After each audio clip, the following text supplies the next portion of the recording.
Oke anak-anak, sekali lagi pelajaran hari ini di bagian kewirausahaan Bapak pakai untuk menjelaskan eh, materi kebahasaan dari teks eksposisi supaya tidak tertinggal karena waktu di pekan-pekan lalu yang saya katakan banyak kehilangan di hari Jumat ya.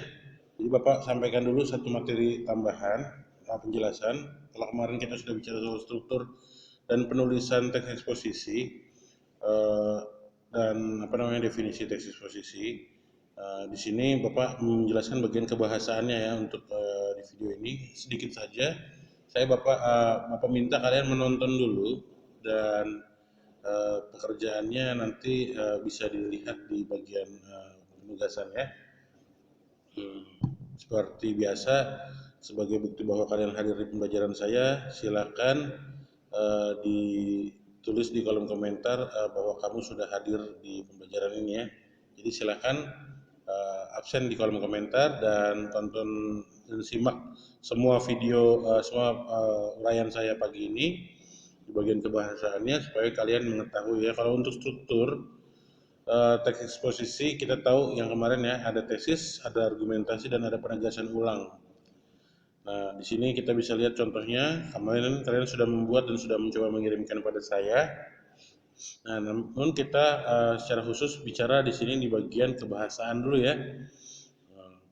Kebahasaan dalam teks eksposisi banyak digunakan istilah yang sesuai dengan eh, permasalahan yang dibahas. Penggunaan istilah tersebut membantu penulis atau pembicara memperkuat gagasan yang disampaikan. Jadi ada yang pertama seperti waktu di uraian saya yang pertama, bagian kebahasannya kan saya tunjukkan di slide itu ada materi tentang materi mengenai istilah. Nah, istilah ini biasanya dipakai karena menggunakan kata-kata yang biasanya khusus di bidang tertentu.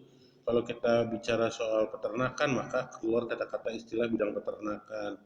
Kalau kita bidang apa namanya materinya tentang suatu bidang lah pokoknya, maka akan keluar istilah-istilah di bidang itu yang jarang atau eh, kadang tidak dipakai dalam pembicaraan selain dalam bidang tersebut ya. Nah, misalnya kalau kita ngomongin gempa terus keluar kata skala Richter. Nah, skala Richter itu adalah istilah di bidang apa namanya gempa misalnya ya, bencana alam dan sebagainya. Jadi tidak apa namanya tidak biasa dipakai di setiap tempat tapi dipakai di waktu-waktu tertentu ya.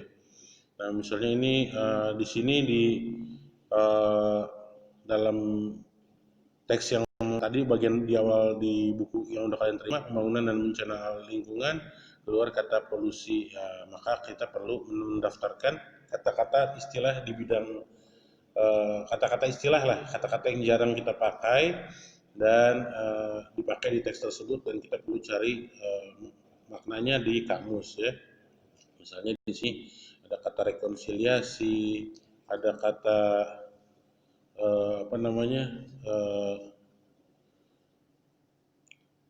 efek, ada kata konsep dan sebagainya. Nah, ini pertama itu yang namanya istilah ya.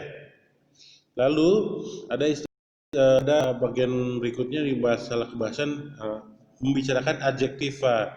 Tapi ini udah kita bahas di waktu kita teks observasi ya. Observasi kemarin kan kita langsung membelah kata, membelah eh, kelas kata ya. Nah, adjektiva ini adalah salah satu kata yang salah satu kelas kata yang sudah kita temukan kemarin ya. Jadi kita tidak lagi mengulang karena kita sudah melewati kelas kata secara keseluruhan di materi bab yang lalu. Tapi kalian perlu ingat kalau kemarin kita kenal nomina, kata benda, kita verba, kata kerja. Nah, di sini kita kenal dengan kata sifat ya atau adjektiva.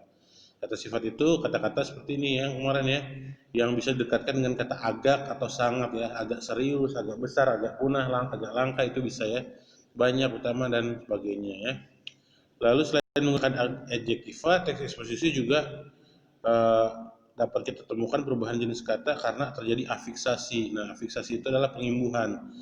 Sebuah kata dapat imbuhan tertentu bisa berubah berubah jenisnya. Jadi bisa dari kata tertentu dapat imbuhan akan berubah. Misalnya tipis itu kan kata sebenarnya kata adjektif ya, tipis, sangat tipis kan bisa ya, itu kata sifat. Tapi dapat imbuhan pean, nah seperti ini penipisan, maka penipisan menjadi eh, apa namanya eh, penipisan jadi sebuah hal ya. Habis itu padahal dasarnya adalah eh, kata adjektiva ya, kata sifat ya. Nah, ini adalah bentuk imbuhan yang bisa merubah jenis kata ya. Nah, kalau kemarin kita udah belajar bahwa yang namanya frase verbal adalah frase gabungan kata yang menggunakan kata menggunakan kata kerja, maka kalau frasa adjektiva adalah gabungan kata yang menggunakan kata sifatnya. Lalu dalam teks eksposisi banyak digunakan kalimat verbal, yaitu kalimat yang berpredikat verba ya, predikatnya verba. Verba itu misalnya Budi menendang, nah itu kan dipakai di dalam teks eksposisi ya. Misalnya rokok mematikan, nah itu kan verba ya. Nah, itu narkoba itu narkoba bisa membunuh, nah itu narkoba merugikan, itu bentuk-bentuk kata merugikan masih sifat ya. Misalnya apa yang menggunakan verba ya, uh, rokok menyebabkan kanker dan sebagainya. Nah, misalnya itu berarti kalimat itu kan subjeknya rokok menyebabkan kanker, nah berarti predikatnya adalah kata kerja yang membuat jadi kanker misalnya gitu. Makanya kalian jangan ada yang merokok, apalagi masih di usia muda ya. Jenis kalimat lainnya yang kita pakai kalimat nominal pasti ada ya, kalimat berpredikat nominal, lalu adjektiva, numeralia, dan adverbial jarang digunakan dalam teks eksposisi. Nah, ini berkenaan dengan ini kita akan belajar tentang kalimat aktif transitif dan kalimat aktif intransitif. Ini belajar dari pelajaran SMP dulu. Mungkin waktu SD sama SMP pernah diajarin juga sama gurunya tentang kalimat aktif transitif dan kalimat aktif intransitif. Kalau kalimat aktif transitif dan intransitif, maka kita akan belajar fungsi dalam kalimat. Fungsi dalam kalimat kita mengenal yang namanya subjek, predikat, objek. Nah, ada tambahan keterangan atau pelengkap ya. Nah, yang namanya kalimat aktif transitif biasanya bisa dibalik menjadi kalimat pasif karena objeknya terdiri dari subjek predikat objek. Kalau kalimat terdiri dari subjek predikat objek, misalnya Budi menendang bola, maka Budi kan aktif. Budi aktif menendang karena Budinya yang menendang. Sementara kalau kita bisa balik Budi menendang bola, kita akan balik menjadi bola ditendang Budi. Subjeknya adalah yang dibicarakan di situ, yaitu si bola. Bolanya tidak aktif tapi dia pasif, dia yang mengalami perlakuan. Jadi misalnya bola ditendang Budi, bola ditendang Budi, jadi subjek predikat subjeknya bola, predikatnya ditendang, tapi objeknya objek pelaku ya, objek pelakunya adalah si Budi. Nah, kalau kalimat seperti itu yang terdiri dari subjek predikat objek, maka disebut kalimat aktif transitif.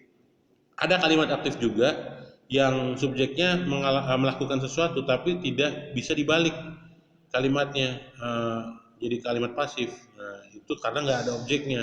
Nah, kalau nggak ada objeknya itu namanya kalimat aktif intransitif. Misalnya Andi menangis terseduh-seduh, itu kan kalau dibuat jadi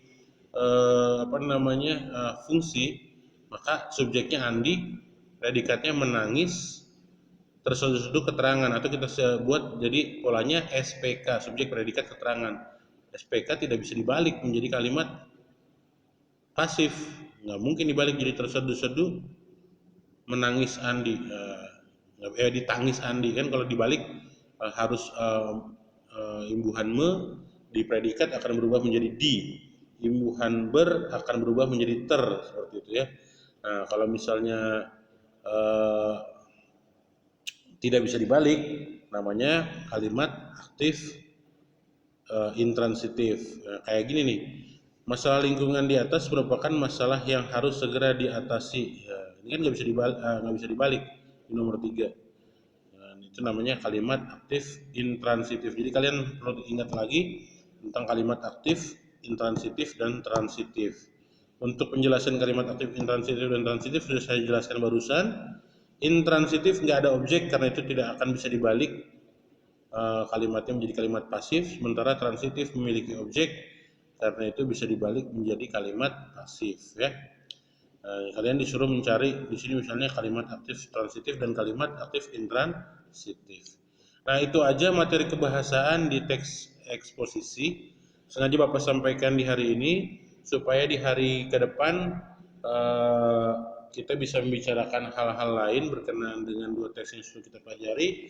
Apakah kita akan berlanjut ke teks ketiga ataukah kita harus ulangan dulu, kita lihat di hari Jumat nanti yang akan saya sajikan. Tapi saya sudah memberikan video ini, berarti saya sudah menjelaskan materi kebahasaan dari teks eksposisi ya. Jadi kalian sudah membuat, sudah dijelaskan dan sudah diberikan materi kebahasaannya. Nah, berarti saya sudah tidak berhutang lagi tentang materi teks observasi dan teks eksposisi. Jadi kalian sudah menonton video saya hari ini, ya ada 11 menitan ini videonya ya, mungkin akan bertambah. Tapi yang saya minta dikerjakan hari ini, eh, tugasnya bukanlah bahasa Indonesia. Saya sudah menjelaskan dan kalian sudah menerima materi tentang kebahasaan. Yang akan kalian kerjakan adalah tetap kewirausahaan ya. Kewirausahaannya kalian sudah terima LKS kemarin ya.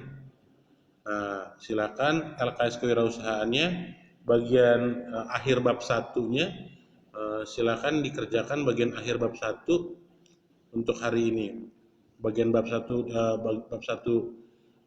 di LKS silakan dikerjakan dan itu yang hasil pekerjaannya yang difoto dikirimkan ke Bapak lewat WhatsApp group. Jadi hari ini kita sekali dayung dua hal terlampaui, yaitu kalian sudah mendengarkan materi kebahasan dari teks eksposisi dan juga kalian sudah bisa mengerjakan LKS kewirausahaan di bagian bab 1 ya. Karena kita sudah masuk di bab 2 sebenarnya kewirausahaan dan bab 2-nya sudah kalian pelajari juga di waktu yang lalu. Demikian dulu dari saya. Silakan dikerjakan LKS-nya dan bahasa Indonesianya sudah kalian penuhi. Silakan bersiap-siap untuk bila saya siapkan tugas atau ujiannya atau ulangan. Nah, apa namanya? Hari ini tadi kita lupa berdoa juga ya di awal video ya. Kita berdoa agar semuanya lancar dan bisa kembali normal seperti harapan banyak orang dan kita semua. Jangan jangan membangkalaikan peringatan pemerintah tentang pencegahan pandemi ini. Silakan kita tetap berada pada apa yang diaturkan ya, apa yang disarankan kepada kita. Itu saja yang bisa Bapak sampaikan. Jadi Bapak sudah memenuhi bahasa Indonesia dan kewirausahaan tetap kalian kerjakan hari ini untuk LKS-nya. Ya udah itu dia. Fotonya Bapak tunggu nanti di di WhatsApp group. Nah, kalau yang bagian kebahasan ini kalian mau buat catatan sendiri, silahkan ditambahkan di buku catatanmu ya. Tapi tidak usah difoto dan dikirimkan karena fokus saya hari ini adalah tentang pekerjaan kalian mengulas kembali materi bab 1 dari kewirausahaan ya. Tapi kalau yang kebahasannya sudah tersampaikan. Jadi saya sudah tidak keteter karena materi bab 1 bab 2 bahasa Indonesia sudah tersampaikan. Materi bab 1 dan bab 2 kewirausahaan juga sudah tersampaikan. Ya udah, demikian pada kamu sudah saya sampaikan semuanya. Atas perhatiannya Bapak ucapkan terima kasih. Mohon maaf kalau penjelasannya agak terburu-buru dan butuh penjelasan, silakan sampaikan langsung bertanya kepada Bapak ya. Itu dia dari saya. Terima kasih. Selamat siang.